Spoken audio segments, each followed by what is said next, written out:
시청자 여러분 안녕하십니까? 커피 한 잔에 4원, 백반 1인분에 10원. 이러면 여러분들 어떠시겠어요? 굉장히 좋으시겠죠? 요즘 카페나 식당에 가면 이런 메뉴판 자주 봅니다. 여러분들 읽어보면 커피 한 잔에 4,000원, 백반 1인분에 10,000원 다 제대로들 읽으시죠? 뭐 어차피 백반 한 그릇, 백반 한 그릇이고 커피 한 잔은 커피 한 잔인데 뒤에 동그라미 3개만 빼는 거. 화폐 단위를 변경하는 것인데 실질가치는 그대로입니다. 전문 용어로 redenomination이라고 합니다. 액면 변경이라고 하죠. 그래서 우리가 보는 5만원권은 50원권으로 바뀌고 만원권은 10원권으로 바뀌게 되는 겁니다. redenomination, 액면 변경, 일종의 화폐 개혁인데요. 요즘 이거를 놓고 말들이 많습니다. 대외적으로 모양도 안 좋다. 우리나라도 이제 선진국인데 좀 1대1 환율 한번 가보자. 이런 이야기도 있고요. 또 반대에서는 화폐 개혁을 하면 혼란이 엄청나다. 국가적으로 돈을 다 새로 찍어야 되고 또 모든 식당의 메뉴판을 전부 바꿔야 되고 이게 다 돈입니다. 거기다가 일시적인 물가 상승의 혼란도 있을 수 있고 이런 등등 여러 가지 문제를 제기하면서 반대를 하는 측도 있습니다. 오늘의 갈증 해소, 화폐 개혁 논란, 한상환의 오아시스 함께 가시죠. 오늘 함께 해주신 분 소개해드리겠습니다. 금융업계, 증권업계에서는 이름이 쫙 알려지신 분이죠. 손꼽히시는 분인데 지금 서강대 경제대학원 김영익 교수님 나오셨습니다. 안녕하세요. 네, 안녕하십니까. 네. 자, 오늘 주제가 리디노미네이션. 이거 얘기가 전에 나온 게 2006년쯤에 한번 나왔었나요? 언제? 2004년 때 한번 본격적으로 논의됐죠. 그때 한국은행 박승총 그렇죠. 때. 네. 그때 잠깐 얘기가 있다가 이게 이제 다시 수면 아래로 내려갔는데 이번에 그 이주열 총재께서 다시 한번 얘기를 하셔가지고 불씨를 좀 지피셨어요. 그 뒤에 이제 뭐 된다 안 된다 뭐 얘기가 많이 나오는데 리디노미네이션이 화폐 개혁 또는 액면 변경 이게 뭔지 좀 자세하게 좀 설명 좀 해주시죠. 화폐 개혁이라고 그러니까 뭐 크게 좀 개혁처럼 보이는데요. 리디노미네이션 화폐 단위 변경입니다. 그러니까 화폐 가치는 변동 없이 화폐 단위만 변경시키는 거거든요. 그렇죠. 그러니까 예를 들면 5만 원권에서 동그라미 3개만 지워버리면 되는 거죠? 그렇죠. 그럼 50원 이렇게 되고. 50원 되고, 뭐 1,000원이 1원 되고, 뭐 이런 식으로 화폐 단위만 변경하는 것입니다. 그래서 화폐 개혁이라고 하니까 크게 변화가 있는 것처럼 사람들이 좀 두려워할 수가 있는데요. 그렇죠. 그냥 리디노미네이션 화폐 단위 변경 이렇게 표현하시는 게 더 적당하지 않을까 그런 생각이 듭니다. 근데 이제 실제로 화폐 개혁이 되는 경우들도 있잖아요. 그러니까 뭐 인플레이션이 너무 심각하게 올라갈 때 한번 확 바꿔버리는 것도 있고 그렇죠? 어떤 이유들이 주로 화폐 개혁을 하는 이유들인가요? 그러니까 우리나라 경우를 보면은 6.25 전쟁 끝나고 나서 생산 시설도 많이 깨지고 그 다음에 물가가 굉장히 불안했었거든요. 그래서 한 번 했었죠. 했고요. 그리고 1962년 6월이었었네요. 62년일 겁니다. 박정희 전 대통령 때 그렇죠. 5.16 끝나고 뭐 금방 했을 거예요. 그때도 물론 화폐 단위 안 정했습니다만 그때 리디노미네이션 했던 이유를 쭉 보니까 그 중에 하나가 퇴장자금 양성화라는 단어가 들어가 있습니다. 그게 들어가 있죠. 그 의미가 뭐냐면은 그때 경제 개발을 해야 되는데 사실 우리 돈이 없었죠. 근데 학교 자금이 지하에 많이 있을 것이다.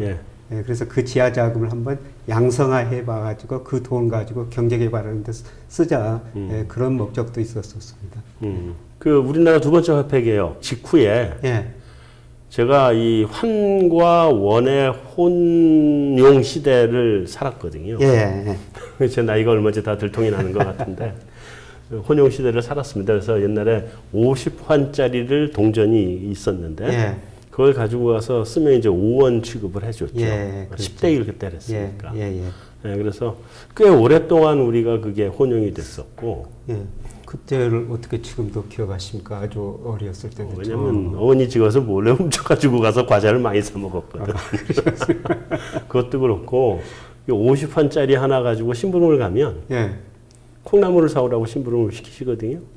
50원 가지고 가면 온 식구가 함께 먹을 콩나물을 샀어요. 예, 5원입니다. 그때 또 굉장히 큰 돈이었죠. 예, 진짜 큰 돈이었습니다. 예. 우리가 50년대 한 화폐 개혁은 전쟁 중이었던가요? 그때가? 전쟁 끝나고 1953년 끝나자마자였나요? 예, 끝나자마자 그때 우리나라 물가가 정말 초인플레였기 때문에 그렇죠. 이제 화폐 개혁을 예. 한 거고 예. 그 62년 화폐 개혁은 제가 아는 바로는 이제 지하자금 끄집어내기 위한 게 제일 큰 목적이었고 큰 목적이었어요. 숨은 뭉칫돈들 꺼내고 예. 이제 그거와 그 이후에 70년대에 사채 동결 조치 이거를 거치면서 우리나라의 소위 사채 시장 그게 점점 없어지게 되는 계기들이 된 건데 첫 번째는 모르겠는데 두 번째 사실 그렇게 성공하지 못했던 거 아닌가요? 두 번째요? 두 번째 화폐 계획. 예, 뭐 그렇게 성공했다는 평가는 안 내린 것 같습니다. 그게 당초에 그때 뭐 많은 통계들이 없어가지고 그렇죠. 통계는 없죠. 실제로 분석할 수 있는 자료들이 저도 찾을 수가 별로 없더라고요. 제일 큰 목적이 제가 알기로는 지하자금 양성화였는데 별로 그렇게 지하자금이 양성화되지를 않아서 그 효과는 별로 없었다 이런 거로 저는 알고 있거든요. 그렇게 일반적으로 알려져 있습니다. 자, 그 다음에 이제 우리가 그러니까 액면 변경 공론화가 됐던 게 2004년 박승 총재 때 그때 했는데 그때 상당히 사실은 급물살을 탔었어요. 왜 무산됐어요 그때? 박승 총재는 적극적으로 하자는 주장이었고요. 그렇죠. 그분은 뭐 최근에도 한 언론 인터뷰 보니까 또 지금이 더 적기다. 지금이 더 적기다. 이렇게 주장하시는데 맨날 적기라고 주장하시니까. 그때 이제 그분이 주장했는데 안 된 거는 이거는 한국은행 총재가 하는 게 아니라 대통령이 하는 거거든요. 그렇죠. 그리고 정치권이 국회 사전 동의도 필요 없고 필요하고. 대통령 결단해서 하는 건데 근데 그때 가장 중요한 게 인플레이션 문제였었던 것 같습니다. 그렇죠. 지금 물가가 굉장히 안정돼 있었는데 그때는 우리가 인플레 시대에 있었거든요. 그렇죠. 그래서 그런 인플레 시대에서 이런 화폐 단위 변경하면 물가가 더 오를 것이다. 한 단위 점프를 하죠. 그래서 그 물가 불안 때문에 그때 더 이상 공론화되지 않고 못하고 넘어갔던 것 같습니다. 이 액면 변경이 잠깐 뭐 얘기가 되고 뭐 이러다가 별로 그 이후로 이제 아주 소수 의견으로 얘기가 좀 조금씩 나오다가 안 된 거잖아요. 무시되고 안 되다가 이번에는 여당 쪽에서는 하자. 이런 쪽으로 정치권에서 반응이 나오기 시작한 것 같아요. 그렇죠. 얼마 전에 이제 국회의원이 하는 총재한테 물어보죠. 뭐 민주당 이모 의원인데요. 화폐 단위 변경에 대해서 어떻게 생각하느냐. 그래서 하는 총재가 시기는 된 것 같은데 그거는 정치권에서 먼저 논의를 해달라. 이렇게 정치권에다 공을 던지게 된 거죠. 공을 넘겨버렸죠. 그래서 지금 정치권에서 논의가 되고 있는 것이죠. 아마 조만간 국회에서도 공론화 과정을 공론화 과정을 거칠 것 같습니다. 이게 근데 가긴 가나요 이번엔? 지금 뭐 그분들이 그 준비하고 있습니다. 어쨌든 간에 이게 지금 적기냐 아니냐 교수님 찬성 쪽이시고 저는 뭐 찬성 쪽입니다. 저는 반대인데 찬성하는 이유 왜 적기냐? 그래서 우선은 화폐 단위가 너무 커졌다는 것입니다. 62년에 했는데 작년에 우리나라 명목 GDP가 1782조죠. 무려 한 4780배 정도 그렇게 많이 올랐고요. 그 다음에 한국은행 그 자금순환표 보니까 작년에 우리나라 총 금융자산이 1경 7,100조거든요. 1경이요? 1경 하면 이 동그라미가 이제 세기가 힘들어지죠. 그때 16개입니다. 아까 커피숍 가면 커피가 4,000원짜리가 4.0으로 표시되어 있다. 그런 식으로 화폐 단위를 줄여가고 있는 것이죠. 그리고 해외 나가면은 우리나라 돈 1,100원 주고 미 달러로 바꾸는데 좀 자존심 상하죠, 사실은. 그리고 이게 그 내수 부양 효과가 있고요. 어떻게 내수 부양이? 예를 들어가지고 지금 돈이 너무 안 들거든요. 아까 화폐 단위 변경은 비용이 든다고 말씀드렸습니다만은 지금 누군가의 비용은 누군가의 수입이에요. 제가 얼마 전에 지방에 가가지고요. 강의 끝내고 KTX 타려고 기다리고 있는데 그 지역에 은행과 회장이 두 은행이 합병했더라고요. 합병하면 이렇게 지점들 다 상호를 바꿔야 되지 않습니까? 간판 다 새로 붙이죠. 간판 붙이는데 120억 정도 들었었죠. 그렇게 들어갑니다. 그래서 그 120억을 그 지역 광고회사한테 줬다는 거죠. 그 은행으로 보면은 120억이 비용인데 광고회사는 120억 수입이게 되는 거죠. 그렇게 되는 거죠. 그래서 일단 돈이 안 도는데 그런 식으로 돈이 한번 돌면서 경제가 좀 활성화될 수가 있거든요.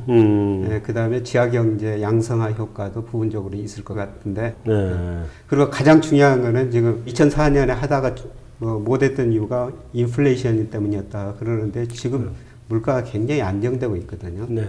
물론 우리 가정주부들께서 제가 물가 안정됐다면 헛소리하지 말라. 그렇죠. 이게 이제 짱돌 날라옵니다. 사실. 네, 이렇게 말씀하실 할 수가 있는데요. 네. 그런데 예를 들어서 2013년에서 2015년간의 한국은행 중요한 통화정책 목표가 물가 안정이었지 않습니까? 네. 소비자 물가 기준으로 2.5에서 3.5% 잡았었어요. 네. 근데 2013년에서 2015년 소비자 물가 상승이 실제로 1.1%였고요. 네. 그 다음에 2016년부터 18년까지 또 물가 목표를 2% 잡았죠. 네.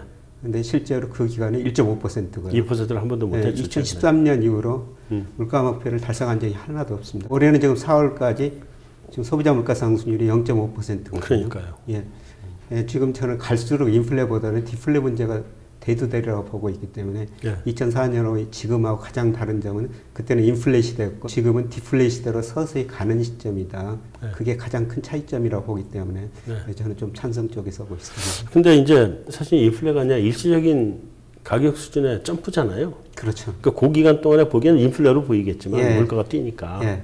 그 뒤는 또 마찬가지란 말이에요. 그렇죠. 지나면. 예, 예. 그래서 요거 한 번의 효과만 가지고 인플레를 우리가 끌고 올 수 있겠냐. 예. 이건 조금 좀 어려운 일이 아닌가 싶은데요. 지속성은 저도 없다고 보고 있습니다. 예. 우리 이제 커피가 4,500원인데 예. 만약 1대 1,000으로 화폐 단위 변경하면 4.5, 예. 5원이 될 수가 있죠. 4.5 그러면 사면 이제 일단 5원 이렇게 되는 거거든요. 그리고 고물가 상승 효과는 있겠죠. 일시적으로 뭐 자산 가격도 상승할 수가 있겠죠. 그러니까 예를 들어서 그거는 좀 마음에 드네. 삼성전자 주가가 지금 현재 45,000원 안팎인데 화폐 단위를 변경하면 45원. 오 이거 싸다. 싸다 이런 느낌이 들고요. 오 싸네. 그러니까 예를 들어 작은 부동산 9,500만 원짜리가 있으면은 뭐 얼마가 됩니까? 95,000원쯤 95,000원. 싸게 보니까 아마 처음에 10만 원의 거래가 될 것 같아요. 그래서 일시적으로 이제 자산 가격 상승한 효과는 있는데 그 뒤는 뭐 경제 여건에 따라 달라질 수가 있는 또다시 똑같아질 것이죠. 거기 때문에 일시적으로 뭐 한 1, 2년 정도는 아마 효과가 있는 1년 정도는 효과 있고요. 뭐 그 뒤로는 우리 경제 이제 장기적으로 잠재 성장 정보 이런 펀더멘털을 따져봐야 되는데 저도 오랫동안 효과는 없을 것 같은데 뭐 1년 정도는 효과가 있을 거라고 생각하고 있습니다. 북한 경우는 화폐 개혁을 했죠. 그러니까 뭐 여러 가지 목적이 있었던 걸로 저는 알고 있는데 그때는 한 3년 정도의 물가가 급등을 했던 것 같아요.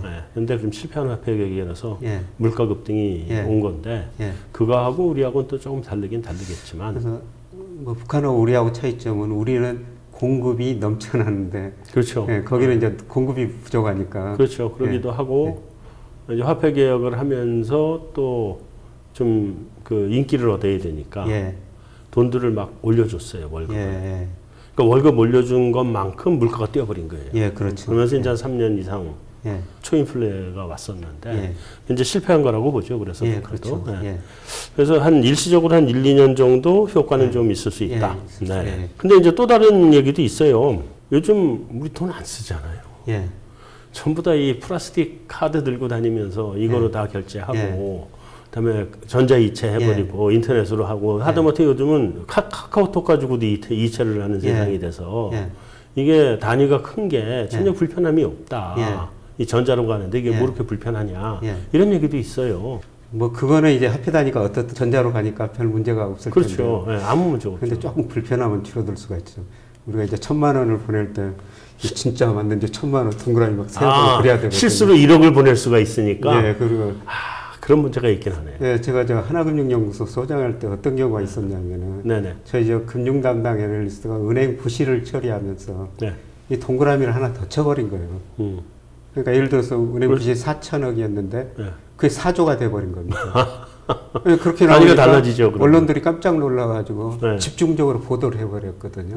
그래서 그 은행에서 항의 들어오고 항의 들어오고 제가 굉장히 곤혹을 치른 적이 있습니다. 그때 이제 예를 들어서 화폐 단위가 좀 적었더라면은 그 애널리스트가 그 실수는 안 했을 실수는 안 했을 것 같다. 혹시 그 이유가 제일 큰 이유 아니신가요? 찬성하는 이유 중에? 그럴 수도 있습니다. 그때 정말 곤혹을 치렀었습니다.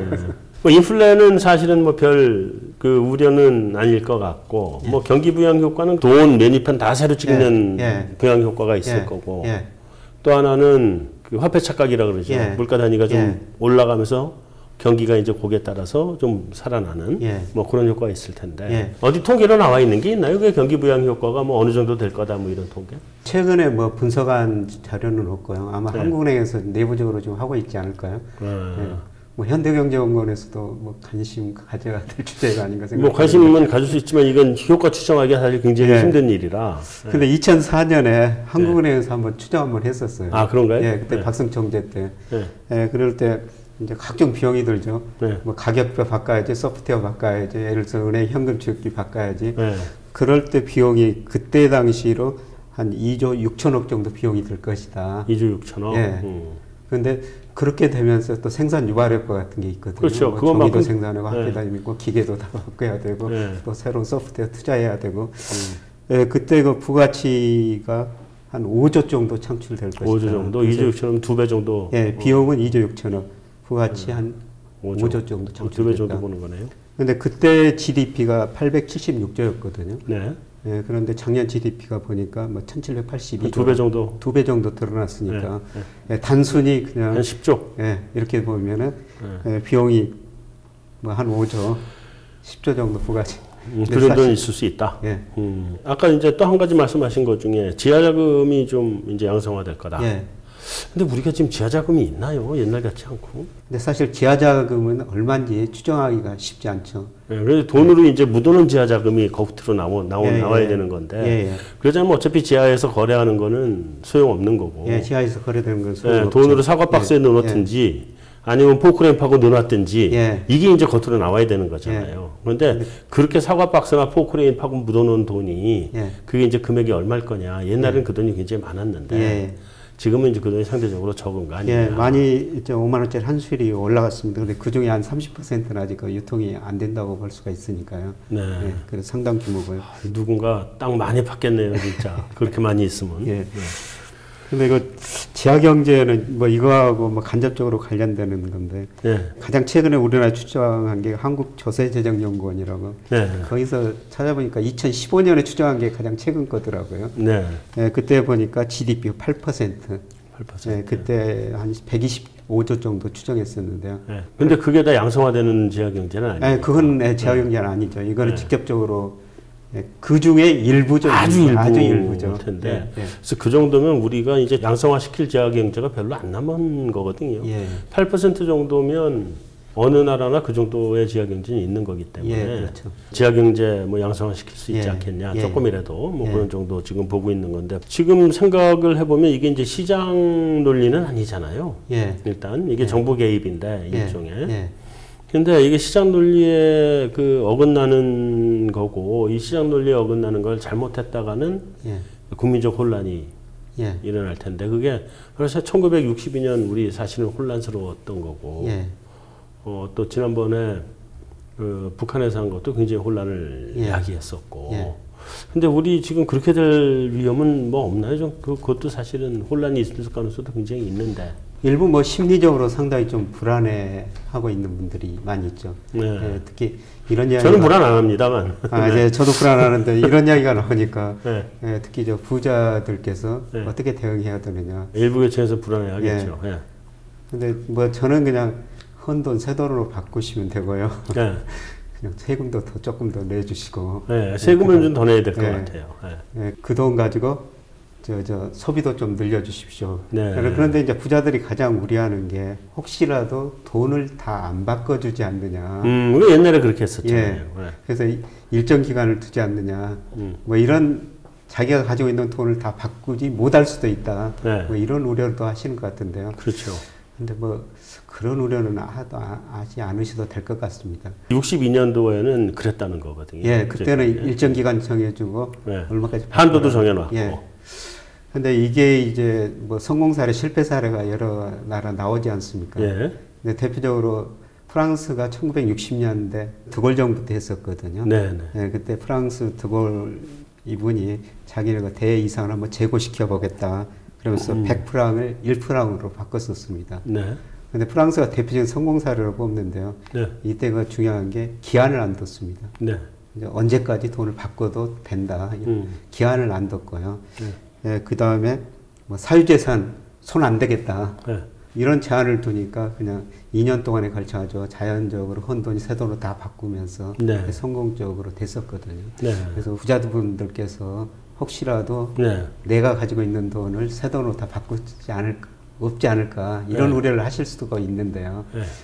근데 아마 기간은 뭐 정해질 수도 있는데 금액 네. 제한은 없을 것 같습니다. 그래서 그런 우려는 안 하셔도 될 것 같다는 생각이 듭니다. 근데 저는 아닙니다. 예, 돈이 많은데 이게 말하자면 일종의 비자금으로 갖고 계신 예. 분들이 있잖아요. 예. 그 돈을 양성화 시켰을 때 예. 세무조사 맞는 게 가장 두려울 거거든요. 예.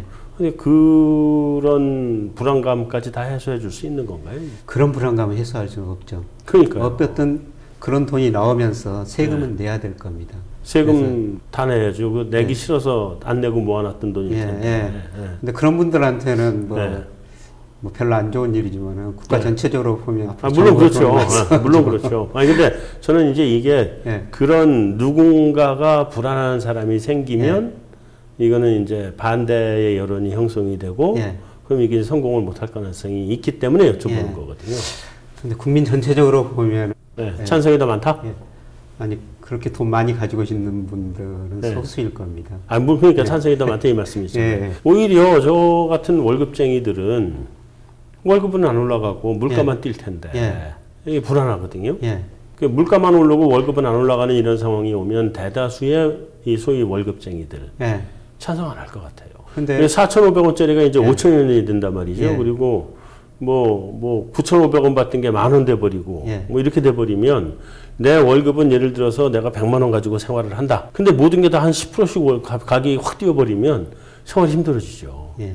커피가 4,500원짜리 4.5원이 된다. 네. 근데 제가 그게 월급을 4,500원 받았다 그러면은 커피 한 잔 못 마시는 결과잖아요, 나는. 아니 내 월급도 그 4.5원이 아니라 5원이 되지 않을까. 근데 그렇게 이제 기업체에서 조금 그렇게 생각들을 못 하죠. 예. 사람들은 내 월급이 오를지 안 오를지는 알 수 없는 예. 거고 예. 저 물가는 뛸 걸로 보이고 예. 그러면 다 이제 반대를 할 가능성이 높단 말이죠. 예.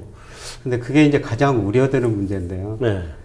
근데 조금 더 멀리 보면은 우리 경제가 인플레이션보다는 저는 디플레이션에 굉장히 가깝게 가고 있다고 생각합니다. 그건 맞는데 예. 그거는 이번 한 번의 효과이기 예. 때문에 디플레이션을 막아주진 못할 거고요. 예. 그게. 초기에는 어느 정도 네. 예, 좀 막아줄 수가 있다는 것이죠. 그러면 우리가 좀 장기 디플레이션 갈 것 같으니까 네. 한 번에 1000대 1로 하지 말고 10대 1로 3번에 갈라서 하죠. 필요할 때마다 한 번씩 하게. 예, 저는 뭐 언론에서는 1000대 1로만 이야기가 되는데 지금 다 얘기는 예. 1000대 1로 하죠. 그래야 달러 1대 1이 되니까. 한 100대 1 정도로 하는 100대 게 1 그러면 달러 환율이 한 12원 예. 정도. 그 정도 하는 게 더 적당하지 않을까. 그러면은 그 월급 물가 상승 효과도 상대적으로 적을 거고. 덜 갈 것 같거든요. 네. 그래서 지금 말씀하시는 그런 근데 그래도 여전히 있거든요. 월급쟁이 입장에서는 불안하거든요. 하나 또 불안한 게 사실은 네. 그 이제 자산 가격이 올라갈 수 있다고 아까 말씀을 네. 하셨는데 제가 보기에는 올라갈 가능성은 있거든요. 우수리는 반 올림되지 내려가는 경우는 없으니까. 예. 근데 그래서 예를 들면 아파트가 나와 7억 8천이다. 1000대 1 하면 얼마가 되는 거죠? 78만 원. 예. 자, 그건 지금 80만 원 가격이 아주 쉽거든요. 예, 80만 원 가겠죠, 처음에. 네, 아주 쉽단 말이죠. 예. 80만 원 가격이. 예. 자, 이제 80만 원 가면 뭐 집을 가지신 분들은 내 집값 2천만 원 따지면 2천만 원이죠. 올라서 예. 좋긴 하겠지만 예. 뭐 우리나라의 절반이 전세 사는 분들인데 내 집 마련 못한 분들도 젊은 예. 청년 세대들 예. 지금 그러자도 비싼 집값인데 이거 감당 못할 것 같거든요. 예. 그 문제도 지금 그렇게 쉬운 문제는 아닌 것 같고. 예. 그런 문제가 생길 수도 있죠. 근데 아파트가 78만 원 되면 자기 소득도 그만큼 줄어든 거거든요. 근데 우리나라 사람들이 과연 자기 돈 가지고 집을 살 수 있는 사람들이 얼마나 있을까? 사게 네, 해야죠. 그거는 사기는 사야 되는데 결국 네. 은행에서 대출을 받아야 되거든요. 네, 대출 받아야죠. 네, 대출 근데 받아야 되는데 부담이 그만큼 커지는 네, 거죠. 부담이 사실은. 좀 커지는데 네. 부담이 커진 만큼 수요가 줄어든다는 것이죠. 수요가 줄어들면은 지금 저는 아파트 가격이 이미 정점을 치고 꺾이는 시점이라고 생각하는데요. 네. 그러면은 파는 사람이 더 싸게 이제 내놓을 수밖에 없다고 저는 생각하고 있습니다. 파는 사람이 싸게 내릴 수밖에 없다. 예. 그럼 난 손해인데. 그래도 집이 하나 있긴 한데. 하나 가지고 계시면 그냥 네. 가지고 계셔야 돼요. 하나 있긴 한데. 아이 참. 이래도 손해 저래도 손해 걱정이네. 자, 근데 일본이 80년대에 한번 시도를 했었잖아요. 네. 이제 그때 이 흐르던 말하자면 그 시대의 패러다임, 네. 이 노라고 말할 수 있는 일본. 예. 누구한테냐? 미국한테. 예. 미국의 강아지 신세를 면해보자. 예. 일본의 완전 시대 패러다임이었고. 예. 그래서 이제 노라고 말할 수 있는 일본 이러면서 그 중에 하나가 엔화를 100대 1로 액면 변경한다. 그럼 우리도 1대 1을 가진다. 그게 결국 무산돼 버리고 시도도 못 했는데 실익이 별로 없다는 주장이 굉장히 득세를 해서 아마 저는 못한 거로 알고 있는데 우리도 마찬가지 아닌가요? 그렇게 치면. 글쎄요. 생각만큼 실익이 많지 않을 것 같은데. 사실 뭐 지나고 보면은 일본 사람들이 그렇기 때문에 저는 90년대부터 장기가 불황에 빠지지 않느냐. 과감하지 못해서. 예, 가감하지 못해서. 그래서 구조개혁을 가감하게 했으면은 네. 일본이 과연 20년 넘게 불황에 빠졌을까. 네, 그런 생각이 들거든요. 글쎄요, 근데 그거는 일본이 네. 그 불황에 빠질 때가 인구가 피크를 찍고 네. 그다음부터 이제 생산 가능 인구가 줄어들기 시작할 때였기 때문에 네.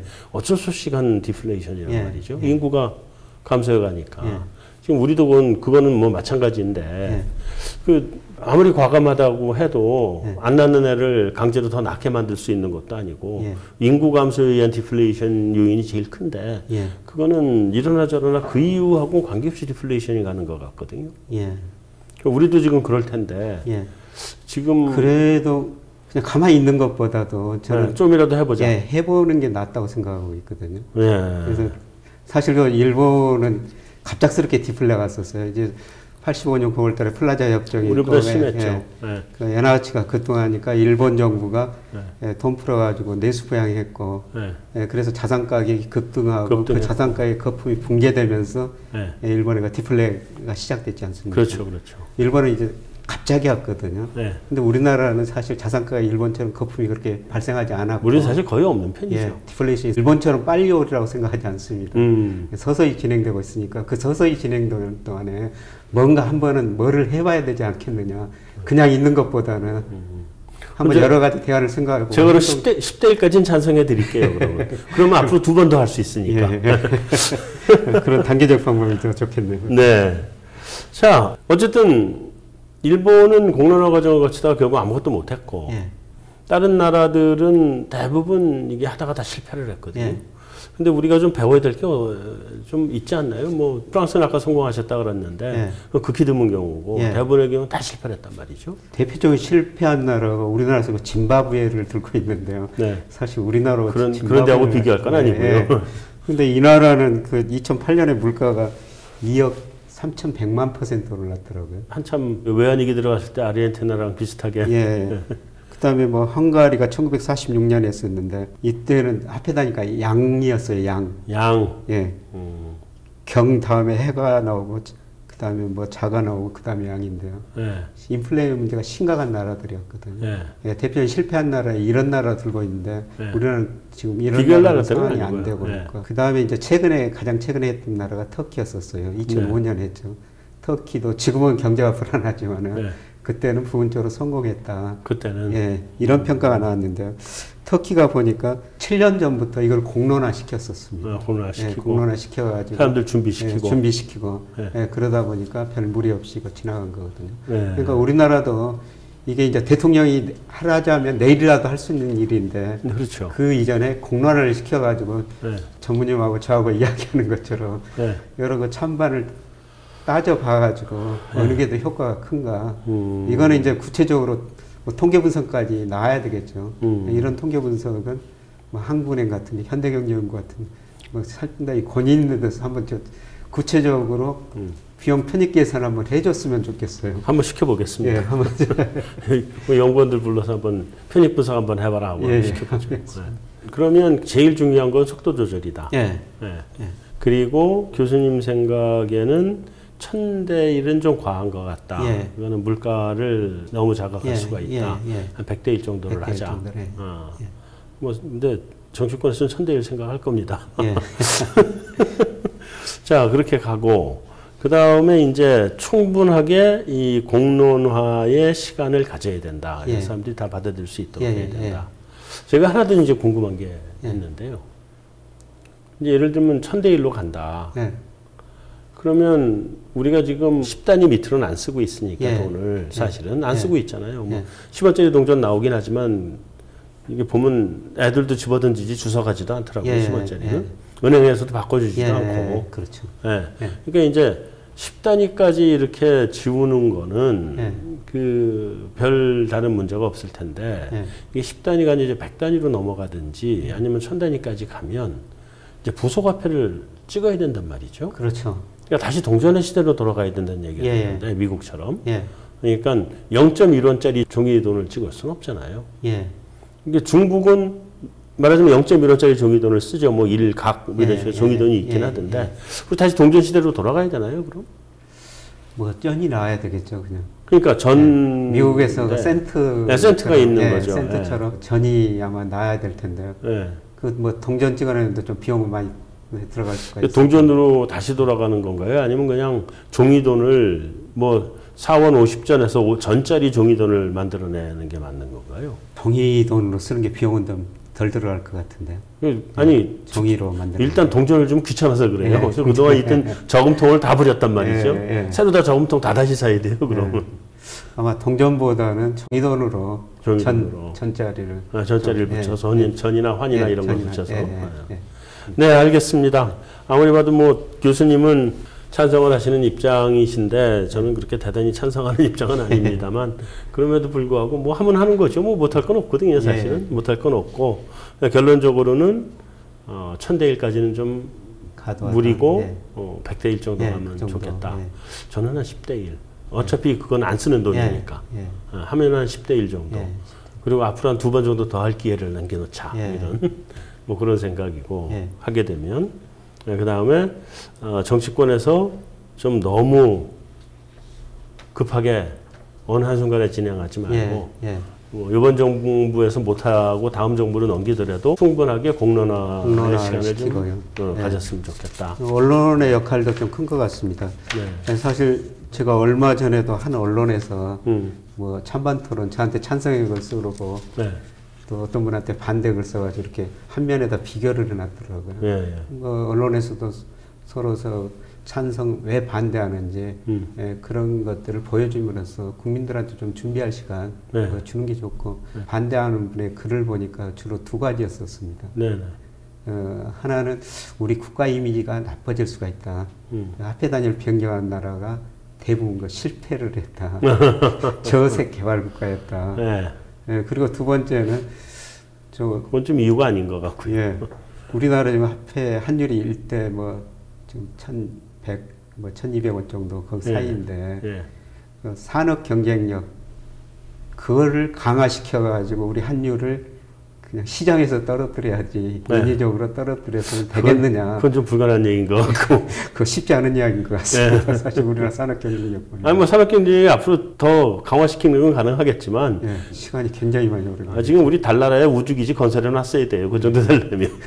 보니까 반대 논리가 그분은 그거로 글을 써놓으셨더라고요. 그래서 이거는 좀 아닌 것 같다. 그러니까 다른 뭐 지금 안전부님께서 여러 가지 논리를 말씀하셨으면 그런 논리를 서로 그냥 솔직히 터놓고 얘기해야죠. 사실은 제가 보는 바는 사실은 이제 혼란, 물가 혼란, 또 일시적으로 자산 가격의 그 상승, 물가가 또 올라가잖아요. 그런 것들이 여러모로 여러 사람들한테 피해를 줄 수 있기 때문에 그런 부분들이 좀 많이 헷갈릴 수 있지 않느냐.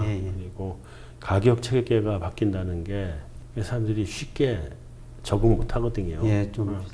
가격 체계가 확 바뀌는 게 적응이 쉽지 않기 때문에 이제 그런 부분들이 어떻게 보면 굉장히 큰 부작용이나 혼란을 갖고 올 수 있지 않겠냐 하는 부분이 사실은 저는 좀 걱정입니다. 그래서 반대인 거고요. 뭐 어쨌든 찬성하는 입장도 충분히 잘 알겠습니다. 네, 오늘 말씀 잘 들었습니다. 감사합니다. 오히려 제가 많이 배웠습니다. 자, 현재 우리나라 커피숍이나 식당이나 이런 데 가보면 자생적으로 화폐 단위 변경이 진행이 되고 있죠. 리디노미네이션이 그냥 시장에서 되고 있습니다. 그냥 4.5원, 뭐 10원 이런 거 많이 봅니다. 거기에 더해서 우리 언젠가부터 1원짜리하고 10원짜리는 쓰질 않고 있죠. 동전이 있긴 합니다만 본 기억도 별로 없고 이미 우리 돈 중에 1원짜리와 10원짜리는 그 효용의 가치가 사용 가치가 없어졌다. 그래서 그거는 차라리 없애버리고 현실적인 돈의 단위부터 우리가 돈을 쓰자 하는 게 제 기억에 2004년 우리 그 화폐 개혁을 하자고 할 때 옹호론자들의 가장 큰 논리였습니다.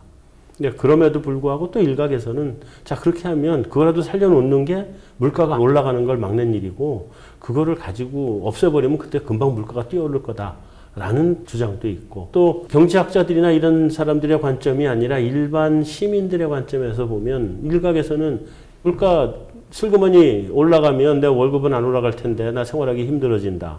또는 혹시 돈 다 안 바꿔주는 거 아니야? 이런 걱정도 나올 수 있고요.